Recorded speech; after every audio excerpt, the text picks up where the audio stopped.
This is a binder of Stutshkov's word lists, which comprise an alphabetical list of words based on those in his book, Der Oitzer von der Jiddische Sprache, whose title may also be glossed as the treasure or treasury of the Yiddish language.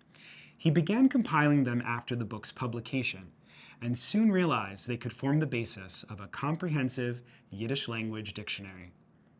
An actor, radio personality, and self-trained lexicographer, Nokhum Stutshkov published Der Oitzer through YIVO in 1950 under the editorial eye of YIVO founder Max Weinreich. The book is more than just a Yiddish thesaurus. It is a vital lexicographic resource to this day and remains unmatched in its richness, depth, and utility.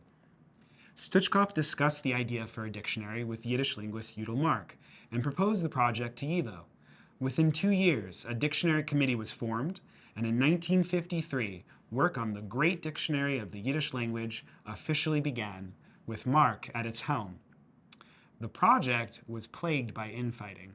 Stutshkov wanted a Yiddish Webster, a smaller, practical dictionary that could be completed within a few years, in time for readers of Yiddish to enjoy it, while Mark wanted a Yiddish equivalent to the Oxford English Dictionary, a multi-volume historical dictionary with citations and etymologies.